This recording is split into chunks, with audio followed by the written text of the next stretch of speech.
आखिरकार आ गया वक्फ संशोधन कानून पर सुप्रीम कोर्ट का अंतरिम फैसला।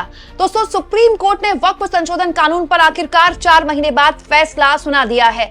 दरअसल 4 महीने पहले इस मामले में सुप्रीम कोर्ट में लगातार जब सुनवाई हुई तो फैसला तो दे दिया था सुप्रीम कोर्ट ने, लेकिन सुरक्षित रख लिया था, अनाउंस नहीं किया था।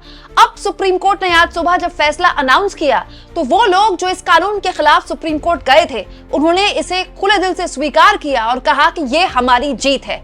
कैसे वक्फ संशोधन कानून पर सरकार को जल्दबाजी करना भारी पड़ गया और सुप्रीम कोर्ट ने उन कौन से प्रावधानों पर रोक लगा दी है जिसके लिए सरकार ने लोकसभा राज्यसभा में जल्दबाजी में बहस करवाई।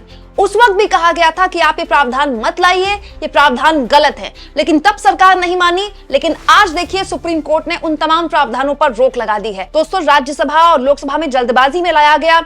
एक दिन की पूरी बहस आधी रात तक चली लोकसभा में, वैसे ही बहस आधी रात तक चली राज्यसभा में, और उसके बाद विपक्ष बार बार बोलता रह गया कि इतना इंपॉर्टेंट कानून है, इसमें 2-3 दिन दीजिए बहस के लिए।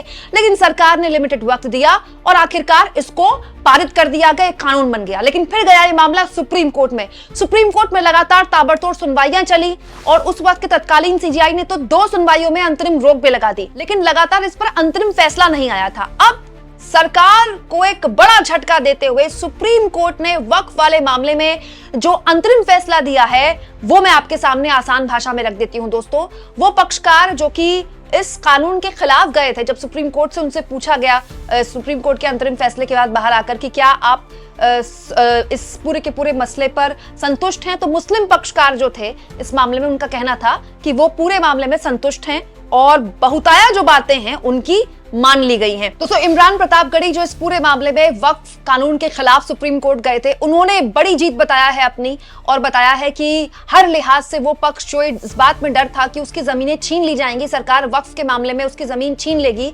उसे एक बड़ी राहत दी गई है सुप्रीम कोर्ट द्वारा। कुछ प्रावधान मैं आपको बता देती हूँ जिनमें रोक लगा दी गई है। दोस्तों, 11 में से 3 से ज्यादा जो मेंबर्स हों, बोर्ड मेंबर्स वो मुस्लिम कम्युनिटी के हों, ये बात सुप्रीम कोर्ट ने कह दी है।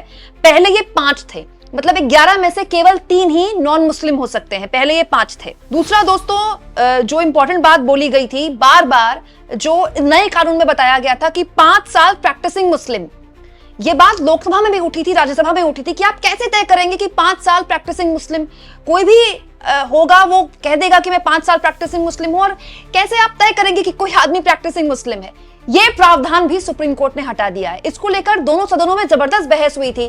तभी विपक्ष के लोगों ने कहा था कि ये प्रावधान आप गलत जोड़ रहे हैं, और सुप्रीम कोर्ट ने भी आज यही बोला है कि 5 साल प्रैक्टिसिंग मुस्लिम का जो प्रावधान है इस पर हम रोक लगाते हैं। सरकार ने इसका बचाव किया था, लेकिन सुप्रीम कोर्ट ने इस पर हटा दिया है। थर्ड पार्टी को लेकर जो डर था इस कानून के खिलाफ गए लोगों का, वो डर भी हटा दिया गया। सुप्रीम कोर्ट ने इस पर भी सुनवाई की है। इसके अलावा दोस्तों, जो सीईओ वाला मामला था उस पर भी सुप्रीम कोर्ट ने बड़ी राहत दी है। सुप्रीम कोर्ट ने कहा है कि जो सीईओ होंगे बोर्ड के वो मुस्लिम ही होंगे। ये तय किया जाए, ये इस बात का ध्यान रखा जाए कि जो सीईओ हो वो मुस्लिम ही हो, मुस्लिम जरूरी है। ये बड़ी बात है। सीईओ अगर गैर मुस्लिम होगा तो फिर वक्फ की प्रॉपर्टी का क्या होगा, ये डर लेकर सुप्रीम कोर्ट पक्षकार गए थे जब इस कानून का विरोध कर रहे थे। लेकिन अब सुप्रीम कोर्ट ने कह दिया है कि जो सीईओ होंगे वो भी गैर मुस्लिम नहीं हो सकते, मुस्लिम ही होंगे। इसके अलावा दोस्तों, अनुच्छेद 374 पर रोक लगा दी गई है। जो डीएम राज आ जाएगा, डीएम को अब हद से ज्यादा ताकतवर बना देंगे। डीएम ही तय करेगा किसकी जमीन छीनी जाएगी, किसकी जमीन नहीं छीनी जाएगी। वो वाले प्रावधान को भी जो मुस्लिम पक्षकार है जब सुप्रीम कोर्ट से बाहर निकले तो उन्होंने भी कहा कि अब वो डर हमें नहीं है। इमरान प्रतापगढ़ी ने भी यही कहा कि अब हमें वो डर नहीं है। इसके अलावा वक्फ बाय यूजर पर भी जो मुस्लिम पक्षकार है जब सुप्रीम कोर्ट से बाहर निकले तो वो मैं उनको सुन रही थी, उन्होंने कहा कि इस पर भी हमारी बात मान ली गई है। 5 साल जो कैद वाला प्रावधान था वो भी सुप्रीम कोर्ट ने हटा दिया है। यानी आप कह सकते हैं कि कानून तो नया बना दिया सरकार ने, लेकिन जो वो चीजें थी जो सरकार अपनी तरफ से ऐड ऑन करना चाहती थी, जिसको लेकर जिस डर की वजह से सुप्रीम कोर्ट तक मामला गया था, उन्हीं पर सुप्रीम कोर्ट ने रोक लगा दी है। दोस्तों, मैं आपको शब्द ब शब्द बता देती हूँ कि सुप्रीम कोर्ट द्वारा देखिए कहा क्या गया है। लाइव लॉ ने बकायदा पूरे ऑर्डर का शब्द ब शब्द छापा है। मैं आपके सामने उसका हिंदी अनुवाद रख देती हूँ। सुप्रीम कोर्ट ने जो जिन शब्दों में अपनी बात बोली है, उन्होंने कहा, हमने माना है कि अनुमान हमेशा कानून की संवैधानिकता पर आधारित होता है और अत्यंत दुर्लभ मामलों में ही ऐसा किया जा सकता है। हमने पाया है कि पूरे अधिनियम को चुनौती दी गई है, लेकिन मूल चुनौती धारा 3R 3C 14 थी। हमने 1923 के अधिनियम से विधायी इतिहास का अध्ययन किया और ये प्रत्येक धारा के लिए प्रथम दृष्टया चुनौती पर विचार किया और पक्षों को सुना और पूरे कानून के लिए कोई प्रावधान नहीं बनाया गया, लेकिन जिन धाराओं को चुनौती दी गई है उन पर हमने स्थगन दिया है। दोस्तों देखिए किन धाराओं पर सुप्रीम कोर्ट ने स्पेशल अंतरिम आदेश दिया है। 3R यानी कि इस्लाम का पालन करने वालों के लिए नियम बनने तक 5 साल तक का आवश्यक होना, क्योंकि इसमें शक्तियों का मनमाना प्रयोग होगा। वो जो 5 साल वाली शर्त थी वो सुप्रीम कोर्ट ने हटा दी कि प्रैक्टिसिंग मुस्लिम होने चाहिए 5 साल तक।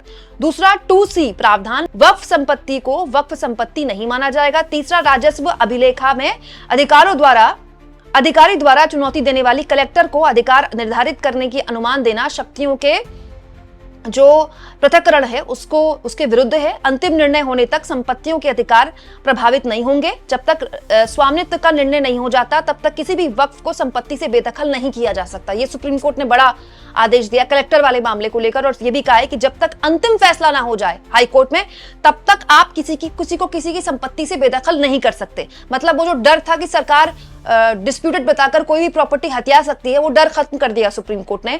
चौथा, इसमें 4 से अधिक गैर मुस्लिम समुदाय सदस्य नहीं होंगे और राज्य के 3 से अधिक नहीं होंगे। ये भी बड़ी राहत सुप्रीम कोर्ट ने दी है। धारा 23, पदेन अधिकारी मुस्लिम समुदाय से होना चाहिए, जो सीईओ वाला मामला मैंने आपको बताया। यानी आप कह सकते हैं कि वो प्रावधान जो नए कानून में जिनको लेकर आपत्ति थी उन्हीं पर सुप्रीम कोर्ट ने अंतरिम रोक लगा दी है। हर लिहाज से ये उन लोगों की बड़ी जीत है जिन्होंने संसद से लेकर सड़क तक इस कानून के विरोध में अपनी आवाज बुलंद की, और आज सुप्रीम कोर्ट में देखिए उनकी आवाज सुनी भी गई और सुप्रीम कोर्ट ने तमाम पक्षों को सुनकर, सरकार के पक्षों को सुनकर, इस कानून के विरोध के पक्ष में सुनकर ऐसा फैसला दिया है जो हर लिहाज से आप कह सकते हैं इंसाफ की बड़ी जीत है। क्योंकि जितने भी इस कानून के विरोध में लोग थे, जितने भी सुप्रीम कोर्ट से इस कानून के विरोध में पक्षकार निकल रहे हैं, सब यही बोल रहे हैं कि यह हमारी जीत है। अगर ऐसा होता तो वो बोलते कि हम असंतुष्ट हैं, हमें इस फैसले से ये नहीं मिला, लेकिन सबने यही बोला कि हम संतुष्ट हैं। ये अपने आप में बहुत बड़ी बात है दोस्तों, और इसीलिए हमारे देश में न्यायपालिका पर लोगों को इतना भरोसा है। दोस्तों वक्फ संशोधन कानून के खिलाफ सुप्रीम कोर्ट में जो याचिकाएं गई, उनमें से कुछ याचिकाओं का प्रतिनिधित्व किया था कपिल सिब्बल और अभिषेक मनु सिंघवी ने।